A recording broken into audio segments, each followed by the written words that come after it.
Hi, you're on the Reddit Confessions channel. He raised his glass to me, while holding her waist. Right there.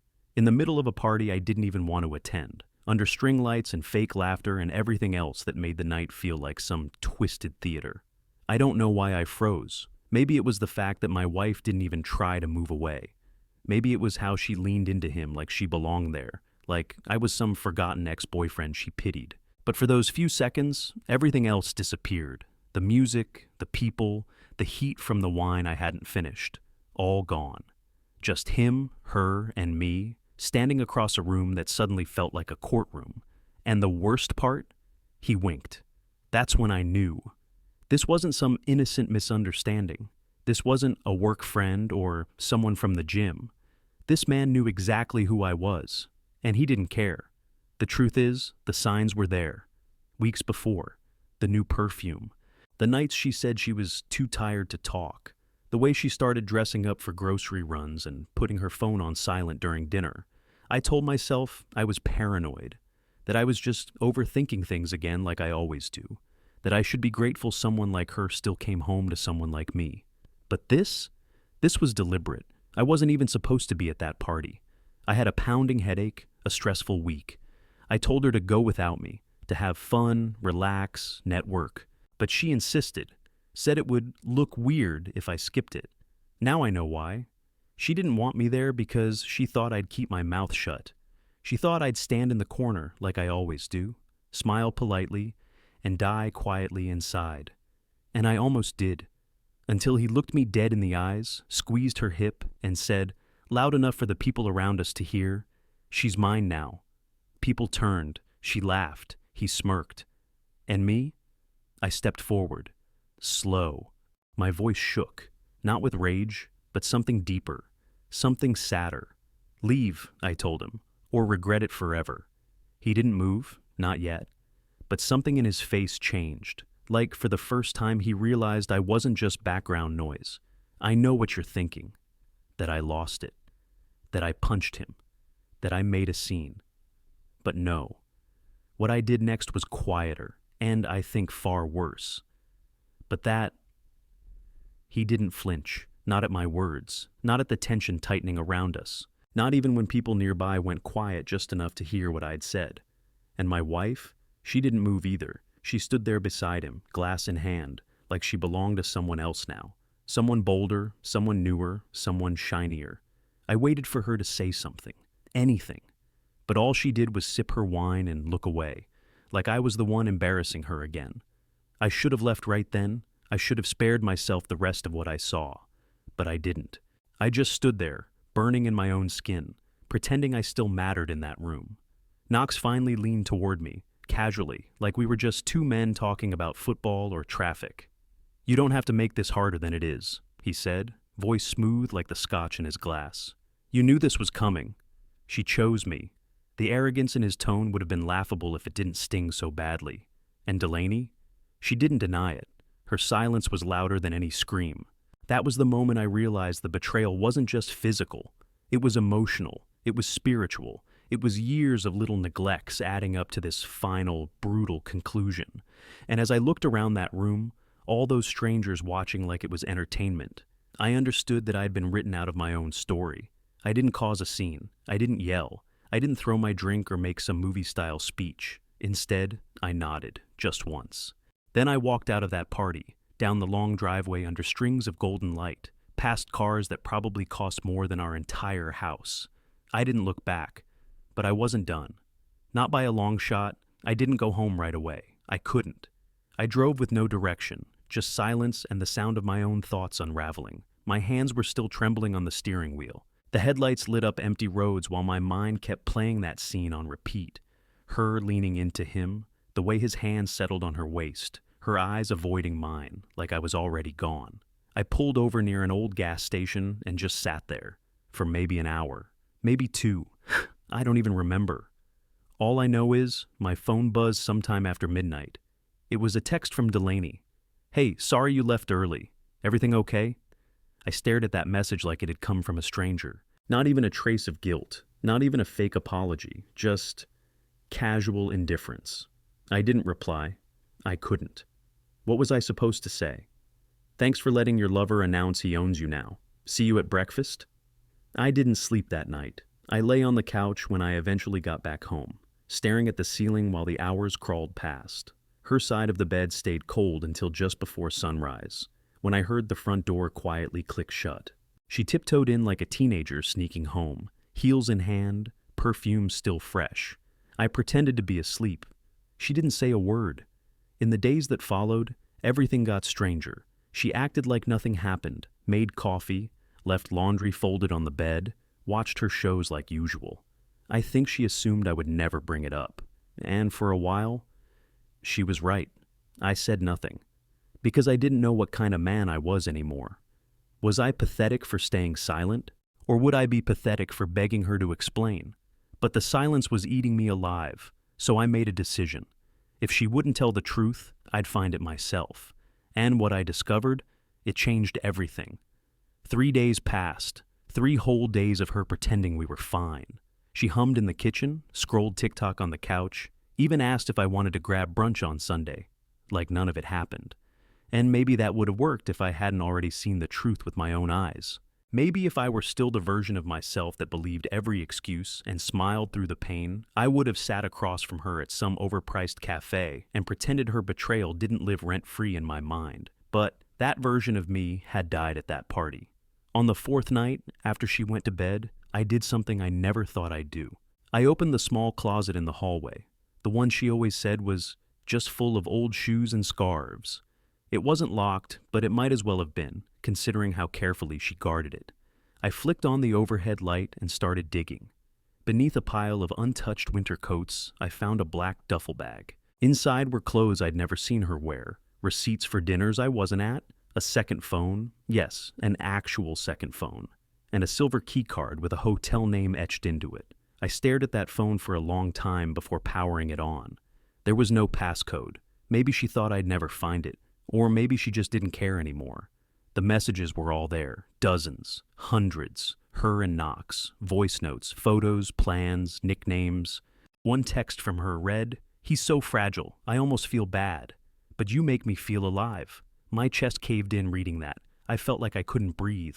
My hands shook so badly I had to sit down. They weren't just having an affair. They were building a world behind my back, brick by brick. And in their story, I wasn't even a side character. I was a placeholder. I didn't cry. Not then. I just sat in silence with the weight of it all pressing down on me. She was upstairs sleeping peacefully, and I was downstairs drowning in a truth I could never unsee. That's when I decided I wouldn't confront her yet. I needed a plan, something quiet, something that would let me leave the way I came into this marriage, invisible. I moved like a ghost in my own house after that night. Every step was calculated, every word I spoke rehearsed. I didn't let on that I knew. I couldn't. Not yet. She kept smiling at me over coffee, texting her lover from the bathroom, humming while folding towels I hadn't used. It was surreal how easily she wore 2 faces. I used to think I knew her better than anyone. Now I realized I hadn't known her at all. I started gathering my things little by little. A pair of shoes here, a few documents there. I took photos of everything important. IDs, bank statements, our marriage license, even my grandmother's necklace she never wore, but always said she'd return. I knew once I left, there was no coming back, and I didn't want to leave behind any piece of myself for her to twist into a lie. The hotel keycard haunted me. I stared at it for hours some nights, wondered how many times she'd used it, wondered if she looked at him the way she used to look at me. But I didn't follow her. I didn't confront him. I didn't scream. That's not who I am. I'm not made for fights. I'm made for slow exits and silent heartbreaks. But I wasn't leaving without saying something. So I wrote her a note. Not angry, not pitiful, just honest. I told her I knew. I told her I saw everything. I told her I forgave her, not for her sake, but for mine. Because I refused to carry her betrayal any further than I had to. I told her she could keep the house, the car, the furniture, but not the illusion, not the version of me she mocked in her texts. I folded the letter and left it in the bottom drawer of her vanity, under the lipsticks she never wore for me anymore. I knew she wouldn't find it until I was long gone, until she was brushing her hair or packing for another weekend away, and stumbled across the goodbye she didn't see coming. I had one more thing to do before I disappeared, one last place to visit, and it was the most important step of all. I drove 6 hours without telling anyone, didn't leave a trace, didn't answer texts. She still thought I was at a weekend work retreat. That's what I told her before I left. She didn't even question it. I guess that's the thing about someone who's lying. They assume you're lying too. It makes them comfortable. The person I visited lived in a cabin tucked so deep into the mountains that even GPS gave up halfway there. He was the only one I trusted with what I was about to do, because he'd done it himself years ago. My cousin Finn had vanished after his divorce, left behind his entire suburban life, and now lived off-grid in a way that made most people uncomfortable. But not me. I needed that discomfort. I needed someone who understood what it meant to be erased by love and quietly rewrite themselves. When I got there, he didn't ask questions, just handed me a beer, motioned to the porch, and waited. I told him everything, from the moment at the party to the second phone in the closet. I didn't hold back. I told him how I used to think love meant tolerating silence, swallowing discomfort, apologizing for existing, and how now I realize that's exactly how I became invisible to her. Finn didn't interrupt. When I finished, he said one thing. If you don't leave now, you'll end up mourning a life you're still stuck living. That hit harder than I expected. We stayed up late that night making plans, real ones, a clean break, new accounts, forwarded mail, legal arrangements already in motion. The papers were signed and waiting in a folder in my bag. All I had to do was drop them off and vanish. The last thing I did before leaving his cabin was burn the copy of our wedding vows I still kept in my wallet. I watched the fire swallow every word I had once meant with my entire heart. It didn't make me feel strong, it made me feel human again. And when I got in the car the next morning, I didn't look back. But fate, or irony, had one more twist waiting for me. I hadn't planned on being there when she arrived. Honestly, I didn't think I had the strength, but something in me needed to see it, not for revenge, not for satisfaction, just to know it was real, that this chapter was actually ending, that she wouldn't be able to talk her way out of it or spin the narrative into something palatable. So, I sat in the corner of the lawyer's office, wearing the same jacket she once said made me look too plain, watching the door like it was the final scene of a play I'd never auditioned for. And then she walked in, heels clicking, hair perfect, like this was just another box to check on her weekly agenda. She didn't see me at first. She was busy adjusting her sunglasses, chatting with the receptionist, completely unaware that the man she had been betraying for over a year was sitting less than 10 feet away, listening to the casual rhythm of her deception. When she finally looked up and saw me, her smile dropped so fast it was almost comical. Her body stiffened. She tried to recover, but it was too late.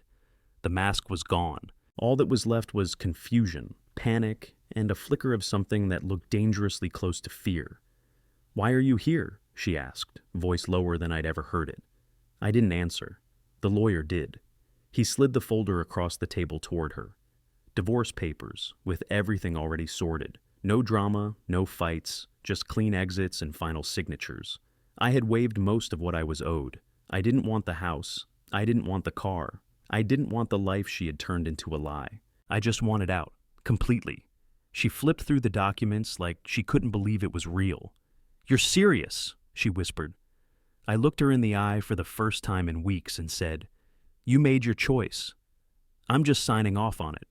She didn't cry. She didn't apologize. She just stared at the paper, stuck in the reality she never expected to face. And when the pen finally touched the page, I felt something lift off me. Not relief, not joy, but freedom. Quiet, firm, irreversible freedom. I stood, nodded to the lawyer, and walked out. And just like that, the man she thought would always stay finally left. But I wasn't going far, because I still had one more thing to do before I disappeared for good. 3 weeks. That's how long it took before her name lit up my old number. I almost didn't notice, because I wasn't the one holding the phone anymore. I had given that number up the day I left the lawyer's office. New number, new city. New apartment where no part of her existed. My cousin Finn had helped me get set up. Small space, quiet street, fresh start. For the first time in years, I woke up without the weight of walking on eggshells. I didn't have to perform anymore. I could just be. I got a job managing logistics for a local company that didn't care who I used to be. I started hiking again, sleeping better. I met people who knew nothing about my past. One of them, a barista named Elowen, started remembering my order before I said a word. Her smile wasn't heavy with secrets or comparisons. It was just warm, honest. But back to the call. Finn was the one who noticed the screen. He looked at me and raised an eyebrow. "You want me to answer it?" he asked. I nodded. He picked up. "Hello?" There was silence. Then her voice, quiet, confused. I think I have the wrong number." "You don't," Finn said calmly. "But you don't have the right person anymore." He hung up. I didn't ask what she said after that. I didn't care. Whatever apology she had stored up, whatever explanation she had crafted in the mirror, it no longer mattered. I wasn't angry. I wasn't bitter. I wasn't anything. I was free. Sometimes the best revenge isn't a dramatic exit. It's peace. It's building a life so far removed from the pain that even memories feel like echoes in a canyon you'll never walk into again. I'm not the same man who wrote our vows, and that's okay, because now I'm finally writing something else, the rest of my story. Thanks for watching Reddit Confessions.